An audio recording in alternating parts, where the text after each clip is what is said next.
নমস্কাৰ বন্ধু বান্ধৱীসকল আপোনালোক সকলোকে মই সুৰজ চেত্ৰীয়ে পুনৰবাৰ টিপছ সহ ইউটিউব চেনেলটোলৈ স্বাগতম জনাইছো বন্ধু বান্ধৱীসকল এই ভিডিঅটো আপোনালোকৰ বাবে অতি গুৰুত্বপূৰ্ণ হ'বলৈ গৈ আছে কিয়নো এই ভিডিঅটোত মই আপোনালোকক জনাম যে আপোনালোকে কেনেকৈ মাত্ৰ 70টা লোকেল কুকুৰা পালন কৰি প্ৰতি মাহে 40000 টকা উপাৰ্জন কৰিব পাৰিব সেই বিষয়ে এই ভিডিঅটো আপোনালোকে প্ৰথমৰ পৰা শেষলৈ ভালকৈ চাব আৰু যদি আপোনালোকে এই চেনেলটোত প্ৰথমবাৰ আহিছে তেনেহলে চেনেলটো সাবস্ক্ৰাইব কৰি ওচৰতে থকা বেল ঘণ্টিটো প্ৰেছ কৰি দিব আৰু বন্ধু বান্ধৱীসকল যদি আপোনালোকে মোক ইনষ্টাগ্ৰামত এতিয়ালৈ ফলো কৰা নাই তেনেহলে মই মোৰ ইনষ্টাগ্ৰামৰ লিংক ডেসক্ৰিপচন বক্সত দি থৈছো সেই লিংকটো ক্লিক কৰি আপোনালোকে মোক ইনষ্টাগ্ৰামতো ফলো কৰি দিব চাওক বন্ধু বান্ধৱীসকল যদি আপোনালোকে 70টা লোকেল কুকুৰা পালন কৰি প্ৰতি মাহে 40000 টকা উপাৰ্জন কৰিব বিচাৰে তেনেহলে তাৰ বাবে আপোনালোকৰ লগত 70টা লোকেল কুকুৰা থাকিব লাগিব 70টা লোকেল কুকুৰাৰ ভিতৰত আপোনালোকে 63 জনী মাইকী কুকুৰা ৰাখিব মানে কণী দিয়া কুকুৰা 63 জনী আপোনালোকে ৰাখিব লাগিব আৰু 7টা আপোনালোকে মতা কুকুৰা ৰাখিব লাগিব আৰু 70টা লোকেল কুকুৰাই এদিনত প্ৰায় 5 কেজি দানা খাব সিহঁতক আপোনালোকে কণী উৎপাদনৰ কাৰণে পোহপাল দিয়া কুকুৰাবোৰক যে লেয়াৰ দানা খাবলৈ দিয়া হয় সেই দানাটো খাবলৈ দিব আৰু এদিনত যেহেতু 5 কেজি দানা সিহঁতৰ কাৰণে প্ৰয়োজন হ'ব আৰু যদি এদিনত সিহঁতৰ বাবে 5 কেজি দানাৰ প্ৰয়োজন হয় তেনেহলে এমাহত কিমান দানাৰ প্ৰয়োজন হ'ব 150 কেজি আমাৰ ফালে বৰ্তমান প্ৰতি কেজি লেয়াৰ দানাৰ দাম 33 টকা আছে আৰু যদি আমি 50 কেজি ওজনৰ এবস্তা লেয়াৰ দানা ক্ৰয় কৰো তেনেহলে 50 কেজি ওজনৰ এবস্তা লেয়াৰ দানাৰ দাম হয় 1650 টকা বন্ধু বান্ধৱীসকল যদি প্ৰতি কেজি লেয়াৰ দানাৰ দাম 33 টকা হয় তেনেহলে সেই হিচাপে 150 কেজি লেয়াৰ দানাৰ দাম কিমান হ'ব 4950 টকা 63 জনী মাইকী কুকুৰাৰ পৰা আপোনালোকে প্ৰতিদিনে 26 টাকৈ কণী লাভ কৰিব ইয়াতকৈ বেছি কণী আপোনালোকে পাব পাৰে কিন্তু মই কমাই ধৰিছো যদি আপোনালোকে এদিনত 63 জনী কুকুৰাৰ পৰা 26 টা কণী লাভ কৰে তেনেহলে সেই হিচাপে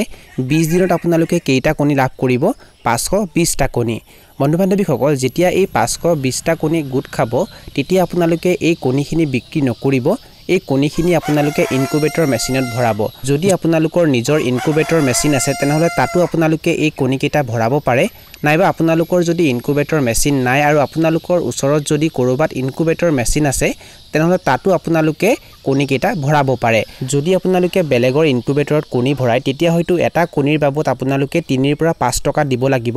আৰু যদি আপোনালোকে এটা কণীৰ বাবদ 5 টকাকৈ দিব লগা হয় তেনেহলে সেই হিচাপে 520 টা কণী যদি আপোনালোকে বেলেগৰ ইনকুবেটৰত ভৰাই তেনেহলে কিমান টকা দিব লাগিব 2600 টকা আৰু যদি আপোনালোকে 520 টা কণী নিজৰ ইনকুবেটৰত ভৰাই তেনেহলে কাৰেণ্টৰ বিল প্ৰায় 1000 বা 1200 টকা আহিব যদি আপোনালোকে কুকুৰাৰ কণী ইনকুবেটৰ মেচিনত ভৰাই তেনেহলে প্ৰায় 18 পৰা 20 দিনৰ ভিতৰত পোৱালি ওলাই যায় আৰু যদি আপোনালোকে 520 টা কণী ইনকুবেটৰ মেচিনত ভৰাই তেনেহলে 80% ৰিজাল্ট অহাটো নিশ্চিত তথাপিতো মই কমাই ধৰিছো মই 75% ধৰিছো আৰু যদি মই 75%ও ধৰো তেনেহলে 520 টা কণীৰ পৰা কেইটা পোৱালি ওলাব 390 টা পোৱালি যেতিয়া এই পোৱালি কেইটা ইনকুবেটৰ মেচিনৰ পৰা ওলাই যাব তেতিয়া সেই পোৱালিবোৰক আপোনালোকে ভালকৈ ব্ৰুডিং কৰিব ভালকৈ চোৱাচিতা কৰিব সিহঁতক যি কেইটা ভ্যাকচিন দিয়া হয় গোটেই কেইটা ভ্যাকচিন আপোনালোকে সময়মতে ভালকৈ দি দিব আৰু সিহঁতক আপোনালোকে ভালকৈ পোহপাল দিব বন্ধু বান্ধৱীসকল এই 390 টা পোৱালি যে ওলাব ইহঁতক যদি আপোনালোকে 3 মাহ পৰ্যন্ত পোহপাল দিয়ে ভাল কোৱালিটিৰ দানা খুৱাই যদি ইহঁতক আপোনালোকে 3 মাহলৈকে পোহপাল দিয়ে তেনেহলে ইহঁতৰ গড় ওজন প্ৰায় 900 গ্ৰাম হৈ যাব ইয়াতকৈ বেছিও হ'ব পাৰে মই কমাই ধৰিছো যদি আপোনালোকে ভাল কোৱালিটিৰ কমাৰ্চিয়েল দানা খুৱাই ইহঁতক পোহপাল দিয়ে তেনেহলে 3 মাহত ইহঁতৰ গড় ওজন প্ৰায় 900 গ্ৰাম হৈ যাব আপোনালোকে যেতিয়া এই 390 টা পোৱালিক ব্ৰুডিং কৰিব তেতিয়া ব্ৰুডিং অৱস্থাত পোৱালিৰ মৃত্যু হ'ব আৰু মৃত্যুৰ নামত মই 10% এটা বিয়োগ কৰি দিছো মানে 10% মৃত্যুৰ নামত মই বিয়োগ কৰি দিছো আৰু যদি 390 ৰ পৰা 10% বিয়োগ কৰি দিয়া হয় তেনেহলে কিমানটা পোৱালি বাছি থাকিব 351 টা পোৱালি আৰু এই 351 টা পোৱালিয়ে 3 মাহলৈ কিমান দানা খাব সেই বিষয়ে এতিয়া মই আপোনালোকক জনাই আছো চাওক বন্ধু বান্ধৱীসকল এটা লোকেল কুকুৰাই 3 মাহ পৰ্যন্ত প্ৰায় 3 কেজি দানা খায় এটা লোকেল কুকুৰাই 3 মাহ পৰ্যন্ত প্ৰায় 3 কেজি দানা খায় আৰু যদি এটা লোকেল কুকুৰাই 3 মাহ পৰ্যন্ত 3 কেজি দানা খায় তেনেহলে সেই হিচাপে 351 টা কুকুৰাই কিমান দানা খাব 1053 কেজি আৰু যদি মই প্ৰতি কেজি দানাৰ দাম 51 টকাকৈ হিচাপ কৰো তেনেহলে সেই হিচাপে 1053 কেজি দানাৰ দাম কিমান হ'ব 53703 টকা কুকুৰাৰ বাবে দৰব ক্ৰয় কৰোতে খৰচ হ'ব 2000 টকা কাৰেণ্টৰ খৰচ হ'ব 2000 টকা ধানৰ ভুচি আৰু বাতৰি কাকত ক্ৰয় কৰোতে খৰচ হ'ব প্ৰায় 1500 টকা যাতায়াতৰ খৰচ হ'ব 1000 টকা আৰু যদি আপোনালোকে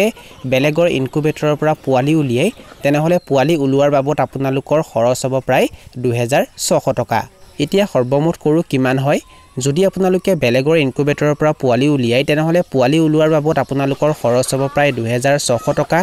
1053 কেজি দানা ক্ৰয় কৰোঁতে আপোনালোকৰ খৰচ হ'ব প্ৰায় 53703 টকা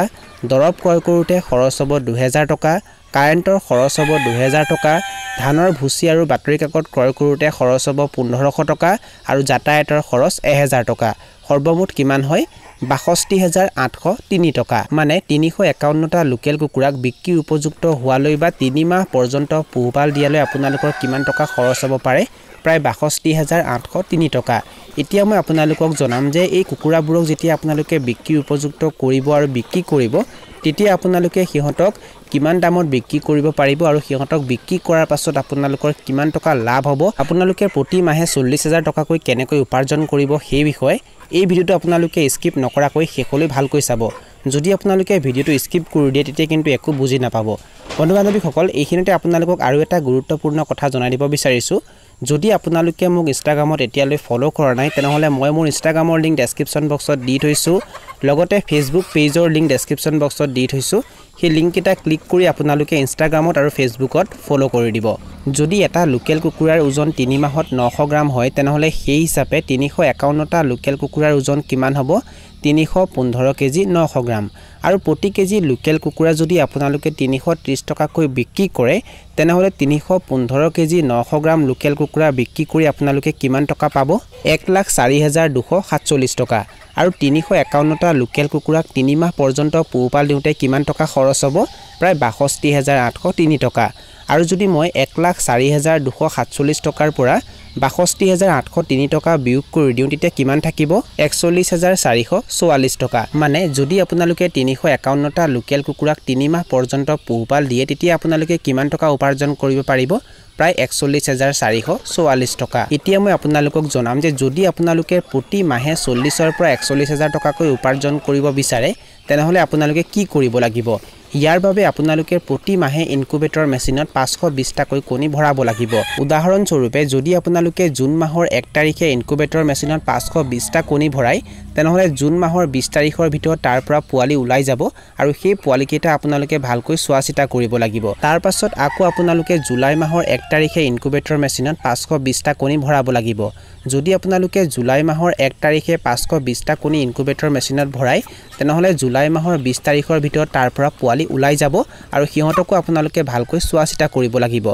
জুন মাহৰ 20 তাৰিখে যিকেইটা পোৱালি ওলাব সেই পোৱালি কেইটা সেপ্টেম্বৰ মাহৰ 20 তাৰিখৰ ভিতৰত বিক্ৰী উপযুক্ত হৈ যাব অৰ্থাৎ সিহঁতৰ 3 মাহ সম্পূৰ্ণ হৈ যাব আৰু আপোনালোকে সিহঁতক বিক্ৰী কৰিব পাৰিব আৰু জুলাই মাহৰ 20 তাৰিখে যিকেইটা পোৱালি ওলাব সেই পোৱালি কেইটা অক্টোবৰ মাহৰ 20 তাৰিখৰ ভিতৰত বিক্ৰীৰ উপযুক্ত হৈ যাব বা সিহঁতৰ 3 মাহ সম্পূৰ্ণ হৈ যাব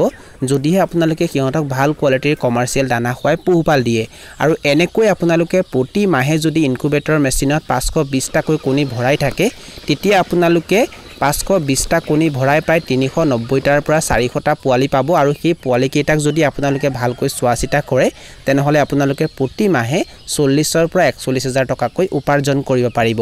এতিয়াও ভিডিওটো শেষ হোৱা নাই আৰু কিছুমান কথা বাকি আছে ভিডিওটো আপোনালোকে শেষলৈ ভালকৈ চাব এতিয়া মই আপোনালোকক জনাম যে যদি আপোনালোকে 70টা লোকেল কুকুৰা পালন কৰি প্ৰতি মাহে 40ৰ পৰা 41000 টকাকৈ উপাৰ্জন কৰিব বিচাৰে তেনেহলে আপোনালোকে কি ভুল কৰিব নালাগিব সেই বিষয়ে সব বন্ধু-বান্ধৱীসকল যদি আপোনালোকে প্ৰথমবাৰ কুকুৰা পালন কৰিব বিচাৰি আছে বা যদি আপোনালোকৰ কুকুৰা পালনৰ বিষয়ে বৰ বিশেষ অভিজ্ঞতা নাই তেনেহলে আপোনালোকে এই ভুলটো কিন্তু একেবাৰে নকৰিব মানে ইনকুবেটৰ মেচিনত আপোনালোকে 520 টা কণী নভৰাব আৰু আপোনালোকে এনেকৈ বেছি কুকুৰা পালন নকৰিব যদি আপোনালোকে কুকুৰা পালনৰ বিষয়ে অভিজ্ঞতা নোহোৱাকৈ প্ৰথম অৱস্থাতে বেছিকৈ কুকুৰা পালন কৰে তেতিয়া কিন্তু আপোনালোকৰ লোকসান হ'ব সব বন্ধু-বান্ধৱীসকল যদি আপোনালোকে প্ৰথমবাৰ কুকুৰা পালন কৰিব বিচাৰি আছে আৰু কুকুৰা পালনৰ বিষয়ে যদি আপোনালোকৰ বৰ বিশেষ অভিজ্ঞতা নাই তেনেহলে সৰু সুৰাকৈ আপোনালোকে এটা প্ৰশিক্ষণ লৈ লওক আৰু তাৰ পাছত আপোনালোকে কি কৰিব 70টা কুকুৰাৰে আৰম্ভ নকৰিব মানে যদি আপোনালোকে ঘৰতে পোৱালি জগাম বুলি ভাবি আছে তেনেহলে আপোনালোকে 70টা কুকুৰাৰে আৰম্ভ নকৰিব আপোনালোকে 20 জনী মাইকী কুকুৰা ৰাখক মানে কণী দিয়া কুকুৰা আপোনালোকে 20 জনী ৰাখক আৰু 3টা বা 4টা আপোনালোকে মতা কুকুৰা ৰাখক আৰু সেই কুকুৰা কেইজনীৰ কণী আপোনালোকে ইনকুবেটৰ মেচিনত ভৰাব আপোনালোকে বেছিকৈ কণী ইনকুবেটৰ মেচিনত নভৰাব আপোনালোকে প্ৰায় 100 বা 150 কণী ইনকুবেটৰ মেচিনত ভৰাব আৰু তাৰ পৰা আপোনালোকে পোৱালি উলিয়াব আৰু যদি আপোনালোকে এনেকৈ আৰম্ভ কৰে তেতিয়া আপোনালোকে লোকসান লোকচানৰ সন্মুখীন হ'ব নালাগিব আৰু এটা সময়ত আপোনালোকে কুকুৰাৰ সংখ্যা বৃদ্ধি কৰিব পাৰিব আৰু মাহেকত আপোনালোকে 40,000 বা তাতকৈ বেছিকৈ উপাৰ্জন কৰিব পাৰিব যদি আপোনালোকে কাৰোবাক দেখি বা ইউটিউবত কাৰোবাৰ ভিডিঅ' চাই প্ৰথম অৱস্থাতে বেছিকৈ কুকুৰা পালন কৰে তেতিয়া কি হয় জানানে সেই কুকুৰাবোৰৰ মাজত যদি কিবা বেমাৰে আক্ৰমণ কৰে আৰু সিহঁতক যদি আপোনালোকে ভালকৈ চিকিৎসা কৰিব নোৱাৰে তেতিয়া সিহঁতৰ মৃত্যু হ'ব যাৰ বাবে আপোনালোকৰ লোকচান হ'ব নাইবা সেই কুকুৰাবোৰক যদি আপোনালোকে ভালকৈ চোৱাচিতাও কৰে আৰু সিহঁতক যদি একো বেমাৰে আক্ৰমণো নকৰে তেতিয়া আৰু এটা সমস্যাৰ সন্মুখীন হ'বলগীয়া হ'ব পাৰে হেতু কি জানেনে কুকুৰাবোৰ যেতিয়া বিক্ৰিৰ উপযুক্ত হৈ যাব আৰু যেতিয়া আপোনালোকে সিহঁতক সময়মতে বিক্ৰি কৰিব নোৱাৰিব আৰু সিহঁতক আপোনালোকে ভালকৈ দানা খাবলৈ দিব নোৱাৰিব তেতিয়া সিহঁতৰ ওজন কমিবলৈ আৰম্ভ কৰিব যাৰ বাবে আপোনালোকৰ লোকচান হ'ব কুকুৰাবোৰ যেতিয়া ডাঙৰ হয় তেতিয়া সিহঁতক দানাও বেছিকৈ লাগে আৰু যদি আপোনালোকে সেইখিনি দানা সিহঁতক যোগান ধৰিব নোৱাৰে তেতিয়া সিহঁতৰ ওজন কমিবলৈ আৰম্ভ কৰে আৰু যদি আপোনালোকে ইফালে সিফালে ধাৰ ঋণ কৰি সেই কুকুৰাবোৰক দানাৰ যোগানো ধৰে তেতিয়া আপোনালোকৰ বহুখিনি টকা তাত সোমাই যাব আৰু যেতিয়া তাত বেছিকৈ টকা সোমাই যাব তেতিয়া আপোনালোকৰ চিন্তাও বেছিকৈ হ'ব আৰু যদি কেনেবাকৈ সেইখিনি সময়ত কুকুৰাবোৰৰ মাজত কিবা বেমাৰ আহে আৰু কুকুৰাবোৰৰ যদি মৃত্যু হয় তেতিয়া আপোনালোকৰ বহুত ডাঙৰ লোকচান হ'ব সেই কাৰণে আপোনালোকে যিকোনো কাম ভাবি চিন্তি কৰিব আপোনালোকে যাক দেখি প্ৰথম অৱস্থাত বেছিকৈ কুকুৰা পালন কৰিম বুলি ভাবি আছে হয়তো সেই ব্যক্তিজনে প্ৰথম অৱস্থাত 100টা কুকুৰাৰে আৰম্ভ কৰিছিল